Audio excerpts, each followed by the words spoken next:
కరీంనగర్కి ఈనాడు outer ring road లేదు.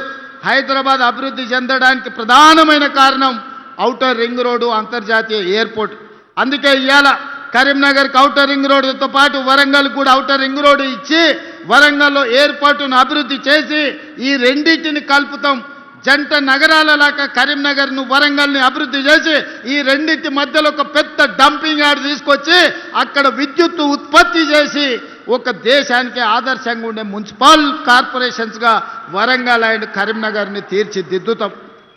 ఎవరు ఎన్ని అడ్డంకులు కల్పించినా ఎన్ని రంకెలేసినా బీజేపీ వాళ్ళు సిల్లి గవ్వ తేరు. మోడీ ముందల నిలబడి అడిగే ధైర్యం నాదే. మా ఈడ బండి గుండు బాగానే మాట్లాడతారు ఈడ మైకుల ముందల, కానీ మోడీ ముందల వీళ్ళకి నిలబడి అడిగే ధైర్యం ఉందా? మోడీ నుంచి చిల్లి గవ్వ తెచ్చే ధైర్యం ఉందా? మోడీ వీళ్ళకి అపాయింట్మెంట్ అని ఇస్తాడా?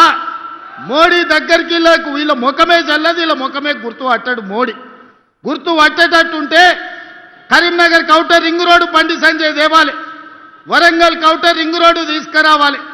ఇవాళ కరీంనగర్ అభివృద్ధికి నిధులు మంజూరు చేయించుకురావాలి.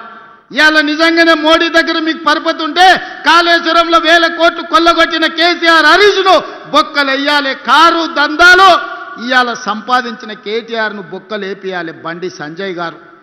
మీరు ఈడుండి మా వాళ్ళని బెదిరించుడు, మా వాళ్ళ మీద రంకెలేసుడు కాదు బండి సంజయ్ గారు. మీ శాతనైతే కేసీఆర్ను బొక్కలు వేపియండి. మీకు వాళ్లకు గూడు పుటాని లేదు, చీకట్ల ఒప్పందం లేదు అంటే కేసీఆర్ హరీష్ను కేటీఆర్ను సిబిఐతో నీ బొక్క లేపించినాక నువ్వు మాట్లాడాలి బండి సంజయ్ గారు. మీరు కార్యకర్త నుంచి వచ్చి ఎదిగిరు బాగానే ఉంది, మీరు కౌన్సిలర్ ఉన్నోళ్ళు ఎంపీ అయిన బాగానే ఉంది, ఎంపీ అయిన వాళ్ళు కేంద్ర మంత్రి అయిన బాగానే ఉంది, మీ పరిస్థితి బాగానే ఉంది, కిషన్ రెడ్డిది బాగానే ఉంది. మరి కరీంనగర్ మున్సిపాలిటీ పరిస్థితి ఏముందని నేను అడుగుతున్నా. ఏం తెచ్చినవో ఏమి ఇచ్చినవో చెప్పు.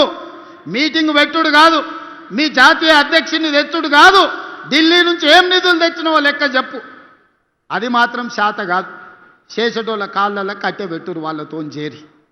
గట్లాంటి వాళ్ళతో ఇవ్వడానికి చేరుతాడే. బయటికి మాట్లాడతావు కానీ లోపల ఏం జరుగుతుందో నీకు తెలియదా బండి సంజయ్ గారు? మీ నాయకత్వం కేసీఆర్ కేటీఆర్తో ఎట్లా కలిసిపోయినో మీకు తెలియదా? మీ కిషన్ రెడ్డి ఎప్పుడైనా హైదరాబాద్లో వాళ్ళకు వ్యతిరేకంగా మాట్లాడిండా? మీ కిషన్ రెడ్డికి నోరನ್ನು తెరిసే ధైర్యం ఉందా కేసీఆర్కు కేటీఆర్కు వ్యతిరేకంగా? బండి సంజయ్ గారు మీకు కనిపిస్తలేదా మీ నాయకులు ఎవరెంబడి తిరుగుతుర్రో? అందుకే మిత్రులారా, ఇవాళ తెలంగాణ రాష్ట్రాన్ని అభివృద్ధి చేసుకోవాలన్నా, తెలంగాణ రాష్ట్రంలో మున్సిపాలిటీలకు నిధులు ఇవ్వాలన్నా ఇవాళ కాంగ్రెస్ పార్టీతోనే సాధ్యమవుతుంది. ఇవాళ సమస్యలు పరిష్కరించే బాధ్యత కాంగ్రెస్ పార్టీ తీసుకుంటుంది. అందుకే మిత్రులారా, ఇంత మంచి కార్యక్రమాన్ని ఏర్పాటు చేసి అభివృద్ధికి పునాదులు వేసుకొని ఇవాళ మనం ముందుకు వెళ్ళాలనుకుంటున్నాం. ఎవరు ఏమి దేరు, ఎవరు ఏమి ఇయ్యరు, ఎవరో వస్తారని ఏదో చేస్తారని ఎదురు చూడాల్సిన పని లేదు. మనకు సత్తా ఉంది, మనకు శక్తి ఉంది, తెలంగాణ రాష్ట్రానికి ఆదాయం ఉంది.